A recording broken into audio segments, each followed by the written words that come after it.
नमस्कार दोस्तों, कैसे हैं हालचाल आप सबके। उम्मीद करता हूं सब आप अच्छे होंगे।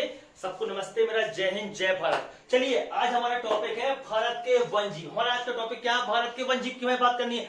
भारत के वन जीवों की बात करना, जो जीव जंतु हमारे यहाँ रहते हैं उनकी टॉपिक पे हम बात करते हैं। देखो ये जो टॉपिक है भारत का वन जीव, ये कई मायनों में इंपॉर्टेंट है। हर एग्जामिनेशन में कहीं ना कहीं पूछ ही लेता है ना। बहुत से व्यापक एग्जाम में पूछता है कभी है ना। तो मोस्टली क्या है, ये जो हमारा टॉपिक है आज का भारत के वन, तो इसको हम इतने में आपको बताने की कोशिश करेंगे। इसके बाद एक नेक्स्ट वीडियो और बनाएंगे, उस पर हम आपको डिस्क्राइब करेंगे और बताएंगे कि वो कौन कौन से अभ्यारण्य, कौन कौन से हमारे राष्ट्रीय उद्यान कहाँ कहाँ पर स्थित है। फिलहाल अभी हम बात करते हैं भारत के वन जीव की। ठीक है, चलो एक बात सुनिए, एक बात आप जानिए। आपको शायद पता है पूरे विश्व में, अगर पृथ्वी हमारी है, पूरे विश्व में 100% जीव जंतु है। अगर 100% जीव जंतु है तो इस 100% का कितने परसेंट हमारे भारत में जीव जंतु रहते हैं? This is a point. ये पॉइंट का विषय है कि 100% अगर जीव जंतु पूरे विश्व में है, इस 100% में कितने परसेंट भारत में है? तो मैं आपको बता दूं, हमारे पूरे विश्व का, पूरे विश्व में जो जीव जंतु रहते हैं, पूरे विश्व में जो जीव जंतु रहते हैं उनका 5% हमारे भारत में निवास करते हैं। हमारे भारत में वो जीव जंतु निवास करते हैं। अब वो जीव जंतु हमारे भारत में निवास करते हैं, वो जीव जंतु हमारे भारत में निवास करते हैं, तो यहां तो भारत सरकार की ये जवाबदारी बनती है कि इन जीवों को संरक्षण दिया जाए, इन जीवों को पर्यावरण की दृष्टि से इनका देखरेख किया जाए, इनको अच्छे से रखा जाए, है ना। तो इसीलिए क्या किया गया, भारत के अंदर एक अधिनियम पारित किया गया, वन जीव संरक्षण अधिनियम। वन जीव संरक्षण अधिनियम 1972, वन जीव संरक्षण अधिनियम 1972 पारित किया गया, जिसमें से जो जीव जंतु है इनकी अच्छे से देखभाल की जा सके। ऐसा नहीं है कि हमारे भारत में 1972 में ही आया, इससे पहले भी कई अधिनियम थे जिसमें जीव जंतुओं को संरक्षण देने की बात थी और संरक्षण दे रहे थे। लेकिन जब 1972 का अधिनियम आया, कौन सा? वन जीव संरक्षण अधिनियम 1972 का जब आया, इसके आने के बाद से ये चीजें स्ट्रिक्ट हो गई और कड़ाई से इनका पालन होने लगा। और कड़ाई से पालन होने से क्या हुआ, फिर हमारे जीव जंतुओं को बचाने में काम किया जाने लगा। अब हमको जीव जंतु को बचाना है और जीव जंतु को बचाने के लिए बहुत सारी योजनाएं बनाई जाती हैं, अधिनियम भी पारित किए गए हैं कई सारे।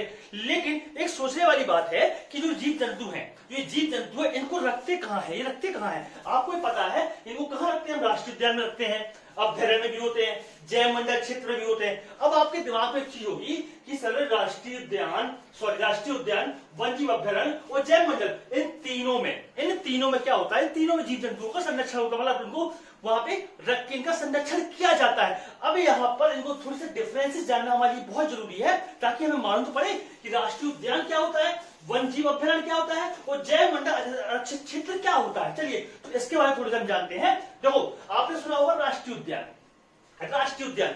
देखिए राष्ट्रीय उद्यान में भी हम जीवों का संरक्षण करते हैं, वन जीव अभ्यारण्य में भी संरक्षण करते हैं और यहाँ पे जैव मंडल आरक्षित क्षेत्र में भी हम जीवों का संरक्षण करते हैं, लेकिन सब में थोड़ी सा डिफरेंसेस है। अब यहाँ पे बात करते हैं राष्ट्रीय उद्यान की कि राष्ट्रीय उद्यान होते क्या है। सुनिए, राष्ट्रीय उद्यान जहां पर सरकार द्वारा पूर्णतः नियंत्रित होती है, मतलब सीधी सी बात है, जो राष्ट्रीय उद्यान होते हैं, इस राष्ट्रीय उद्यान में पूर्ण रूप से सरकार का नियंत्रण होता है, पूर्ण रूप से सरकार का नियंत्रण होता है। और दूसरी बात इसमें किसी भी मानवीय गतिविधियों पे, बहुत अच्छे समझिएगा, मानवीय गतिविधियों पर रोक होती है। मतलब ना यहाँ पे आप निवास कर सकते हो, ना यहाँ पे आप चल विचल कर सकते हो। सीधी सी बात है कि ये जो राष्ट्रीय उद्यान होते हैं, राष्ट्रीय उद्यान में सरकारों द्वारा पूर्ण रूप से इसमें नियंत्रण होता है और इसमें मानव गतिविधियों पर रोक होती है।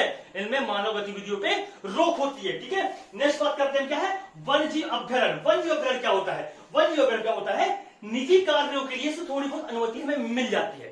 निजी कार्य करने के लिए यहाँ पे जो अभ्यारण्य होते हैं, वहां पे निजी कार्य करने के लिए हम थोड़ी बहुत अनुमतियां मिल जाती हैं। और इनकी सीमा का जो इनकी सीमा होती है अभ्यारण्य की, ये मतलब स्पष्ट नहीं होती है, इसको स्पष्ट नहीं कर सकते। देखो जैसे कहने का मतलब है राष्ट्रीय उद्यान है ना, राष्ट्रीय उद्यान की क्या सीमा है, तो डिसाइड होती है कि हाँ भाई यहाँ इसके अंदर से प्रवेश वर्जित है। लेकिन जो ये क्या है, अभ्यारण्य है, इसकी सीमा का निर्धारण नहीं हो पाता है, स्पष्ट नहीं हो पाता है। कहा जाए एक प्रकार यहाँ पे एक शब्द का यूज किया जाए कि राष्ट्रीय उद्यान पूर्णतः संरक्षण होता है, राष्ट्रीय उद्यान पूर्णतः संरक्षित होता है, लेकिन जो वन जीव अभ्यारण्य होते हैं ये आंशिक रूप से संरक्षित होता है। कैसा होता है?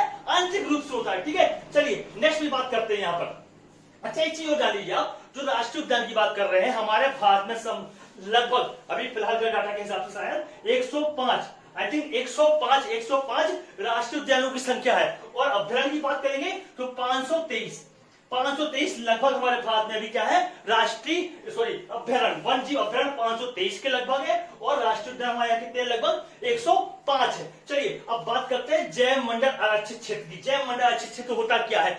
जैव मंडल आरक्षित क्षेत्र क्या है? ये राष्ट्रीय उद्यान और वन अभ्यारण्य इन दोनों से बड़ा क्या होता है? ये जैव मंडल आरक्षित क्षेत्र बड़ा होता है, इनके अंदर ये सारी चीजें आ जाती हैं। इससे जैव मंडल के अंदर ही आपका राष्ट्रीय उद्यान अभ्यारण्य यहाँ पे आ जाते हैं। लेकिन इसकी जो होता है ये आपका वन जीव अध्ययन जो आपका जैव मंडल आरक्षित क्षेत्र होता है, इसमें भी कई अलग अलग कैटेगरिया होती है। जैसे इसके जानते हैं, इसमें सरकारी जो सरकार होती है, सरकार का नियंत्रण होता है, परंतु इसमें सरकार का नियंत्रण होता है, परंतु बाह्य क्षेत्र के निजी कार्य करने की अनुमति यहाँ पे मिल जाती है। बाह्य क्षेत्र में इसमें काम करने की अनुमति मिल जाती है। ठीक है, दूसरा क्या है? और संपूर्ण स्थानीय पारिस्थितिक तंत्र का इसका पूरा क्षेत्र होता है। इसको आपको समझाने की कोशिश करूंगा मैं। कहने का मतलब ये समझ लो, एक क्षेत्र है, ये क्षेत्र है, इसको 3 कैटेगरी में बांट के रखा गया है। 3 कैटेगरी है ना, 1 2 3 कैटेगरी। जो इसका बाहरी क्षेत्र है, ये जो इसका ये बाहरी क्षेत्र है, ये बाहरी क्षेत्र है। इस बाहरी क्षेत्र को क्या बोलते हैं? संकीर्ण क्षेत्र। क्या बोलते हैं? इसे बोलते हैं संकीर्ण क्षेत्र बोलते हैं। और जो इसके अंदर वाला हिस्सा होता है, ये वाला हिस्सा, ये इसे बोलते हैं बफर जोन। इसे क्या बोलते हैं? बफर जोन बोलते हैं। और जो बीच सेंटर वाला होता है, इसे बोलते हैं कोर। ये जो हमारा जैव मंडल आरक्षित क्षेत्र होता है, इसको 3 हिस्सों में बांटा गया है। सबसे बाहर संकीर्ण क्षेत्र होता है, जिसे बाहरी हिस्सा बोलते हैं। इसके अंदर का हिस्सा बफर जोन होता है, और इसके बाद कोर क्षेत्र होता है। अब यहाँ पे जो अपन बात लिखी थी, यहाँ पे क्या लिखा था?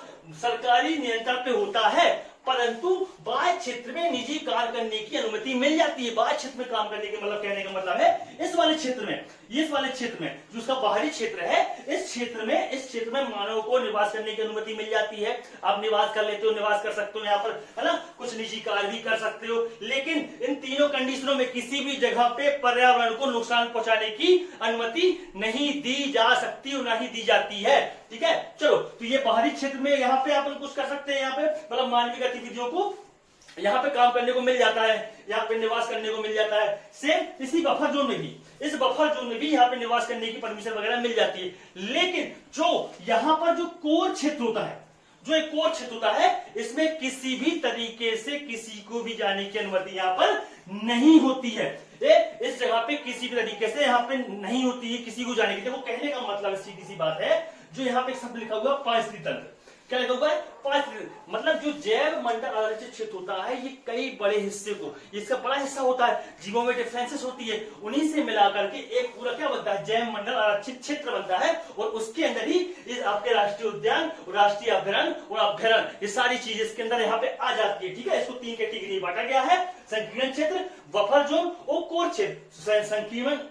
संकीर्ण में और कोर में यहाँ पे मानवीय गतिविधियों को हलचल करने की परमिशन मिल जाती है, मानव को भी यहाँ पे रहने की परमिशन मिल जाती है आंशिक रूप से मगर। लेकिन कोर क्षेत्र में यहाँ पे किसी भी तरीके से कुछ भी करने की परमिशन नहीं मिलती है। हमारे देश में इतने सारे जीव जंतु रहते हैं और उनको बचाने के लिए कई सारी योजनाएं भी चलती हैं। इसके क्रम में हमारे यहाँ पे कोई ऐसे भी जीव जंतु रहते हैं जो कहीं बुरी तरीके से उनकी स्थिति हो गई थी, जिनको सुधारने के लिए हमारे भारत देश में कई योजनाएं पारित की गई। उसी क्रम में एक हमारे यहाँ पर राष्ट्रीय बाघ संरक्षण अधिनियम पारित किया गया। राष्ट्रीय बाघ संरक्षण अधिनियम पारित किया गया। कब पारित किया गया? 1973 को। ये क्यों? क्योंकि हमारे देश में बाघों की संख्या घट रही थी। उन बाघों की संख्या को बचाने के लिए हमने यहाँ पर बाघ संरक्षण अधिनियम 1973 को यहाँ पे अप्लाई किया। इससे भी कई बार क्वेश्चन आते हैं। एक क्वेश्चन यही बनता है, जो ये बाघ संरक्षण की हम बात कर रहे हैं, बाघ संरक्षण जिसको हम प्रोजेक्ट टाइगर के नाम से भी जानते हैं, जिसे हम प्रोजेक्ट टाइगर के नाम से भी जानते हैं। प्रोजेक्ट टाइगर आप विश्व लेवल की बात करोगे, विश्व लेवल पे प्रोजेक्ट टाइगर गैनी मैनफोल्ड लेके आए थे। और वो कब लेके आए थे? 1972 को पूरे विश्व लेवल पे बाघ संरक्षण अधिनियम पारित किया गया था। लेकिन इंडिया की अगर बात करते हो, इंडिया में हम आते हैं तो इंडिया में ये संरक्षण, ये बाघ संरक्षण मतलब टाइगर प्रोजेक्ट 1973 को पारित किया गया था। और ऐसे क्वेश्चन भी आ चुके हैं कई बार कि आपका बाघ संरक्षण अधिनियम भारत में कौन लाया था, तो आपको नाम बता दूं मैं, कैलाश सांख्याल जी।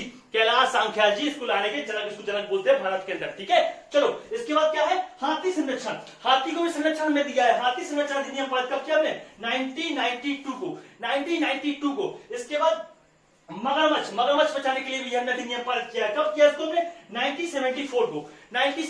ठीक है, इसके बाद गिद्ध को, गिद्ध भी हमारे यहाँ देश से धीमे धीमे विलुप्त की कंडीशन में आ गए, विलुप्त होने चालू हो गए हैं, है ना। तो इसको भी बचाने के लिए हमने 2006 में अधिनियम पारित किया ताकि इनको बचाए। अच्छा, इससे भी एक बार क्वेश्चन आ चुका है, यूपीएससी में पूछे गए क्वेश्चन के हिसाब से कि गिद्ध की क्या कारण है कि गिद्ध की संख्या कम हो गई हमारे देश में। उसका बहुत बड़ा कारण क्या है, मैं आपको बताऊं कि जो गाय और भैंस होती है, इनको इनके दूध की प्रोडक्ट को अतिरिक्त मात्रा में बढ़ाने के लिए एक इंजेक्शन का यूज किया जा रहा है। उस इंजेक्शन का नाम क्या था, डाइक्लोफिनॉक। डाइक्लोफिनॉक एक इंजेक्शन था जिसको लगाने से गाय मवेशी होती हैं, उनके दूध देने की क्षमता अधिक हो जाती थी। अब मगर वो दूध तो दे रही थी, ठीक है, लेकिन उनके गायों को, उनके अंदर इन्फेक्शन फैल रहा था। और इन्फेक्शन फैलने के बाद क्या हुआ, जब वो गाय और मवेशी जब वो खत्म हो जाते थे, तो जब उनको वहां पे कूलडाउन में रखा जाता था, तो वहां पर गिद्ध जाके जब उनका मांस खाते थे, तो वो इंजेक्शन जो उनके शरीर में था, वो तो उनके शरीर में था, जिसके थ्रू वो गिद्ध तक पहुंच गया। जब वो गिद्ध में पहुंचा तो गिद्ध वो उसके रिएक्शन को कंट्रोल नहीं कर पाया और यहाँ पे गिद्धों की संख्या धीमे धीमे घटना चालू हो गई, है ना। ये बहुत बार क्वेश्चन पूछा जा चुका है इसका। ठीक है, इसके बाद गंगा नदी डॉल्फिन। हमारे गंगा नदी में, हमारे भारत की जो गंगा नदी है, गंगा नदी में यहाँ पे मिलती है डॉल्फिन की मिलती है, जो 2010 में इसको भी संरक्षण दिया गया है। और इसको तो राष्ट्रीय जलीय जीव भी घोषित किया गया। क्यों, क्योंकि ये भी विलुप्त होने की कगार में आ गई थी। ठीक है, इससे क्वेश्चन ये भी बनता है कि हाथी संरक्षण जो है, हाथी हमारे भारत का धरोहर पशु है। भारत का धरोहर पशु कौन सा है, हाथी है। भारत का राष्ट्रीय पशु कौन सा है, बाघ है। लेकिन भारत का जलीय जीव कौन सा है, वो आपका डॉल्फिन है। इससे भी एक क्वेश्चन और है यहाँ पे कि राष्ट्रीय बाघ संरक्षण अधिनियम 1973 लगा हुआ है। 1973 जो लगा हुआ है कि भारत में मोस्टली कितनी जगह पे है, तो लगभग अभी करीब लगभग 50 जगह पे बाघ संरक्षण अधिनियम मतलब टाइगर प्रोजेक्ट हमारे भारत में चल रहा है ना। एक क्वेश्चन और है आपके यहाँ पे बनता है, जैव मंडल आरक्षित क्षेत्र में बात आती है कि भारत में सबसे पहले जैव मंडल आरक्षित क्षेत्र कहाँ पे घोषित किया गया था। तो मैं आपको बताऊं, हमारे भारत की लोकेशन है और भारत की लोकेशन के बाद यहाँ पर पड़ता है नीलगिरी, है ना। नीलगिरी में सबसे पहले का जैव मंडल आरक्षित क्षेत्र को घोषित किया गया था भारत के अंदर। एक क्वेश्चन और यहाँ पर आपके लिए कि राष्ट्रीय बाघ संरक्षण अधिनियम जो लगा, ये सबसे पहले कहां लगा, सबसे पहले भारत में कहां लाया गया था, सबसे पहले भारत में उत्तराखंड में है आपका जेम्स कॉर्बेट राष्ट्रीय उद्यान है। उस जगह पर सबसे पहले इसे बाघ प्रोजेक्ट टाइगर को लगाया गया था। इससे एक क्वेश्चन और मैंने कहीं एक बार देखा था, शायद एसएससी में आया हुआ क्वेश्चन था ये वाला, कि ये पूछा गया था कि बाघ संरक्षण जो आपका टाइगर प्रोजेक्ट है या फिर राष्ट्रीय बाघ संरक्षण जो है हमारे भारत में लगा हुआ है, भारत का सबसे बड़ा टाइगर प्रोजेक्ट किस राष्ट्रीय उद्यान में लगा हुआ है, किस राष्ट्रीय उद्यान में, मैं आपको बता दूं, वो आपका नीलगिरी राष्ट्रीय उद्यान में। नीलगिरी राष्ट्रीय उद्यान भारत का सबसे बड़ा टाइगर क्षेत्र वाला मतलब टाइगर प्रोजेक्ट जहां पे लगा हुआ है, सबसे बड़ा राष्ट्रीय उद्यान है। किस मामले में, राष्ट्रीय बाघ संरक्षण के मामले में। ठीक है, उम्मीद करता हूं आपको ये वीडियो शायद अच्छी लगी होगी। तो प्लीज मेरे वीडियो को लाइक करें, सब्सक्राइब करो, ज्यादा जोड़ने की कोशिश करें। और इसके आगे वीडियो कल मैं आपको फिर लाके दूंगा। तब तक के लिए थैंक यू सो मच, धन्यवाद।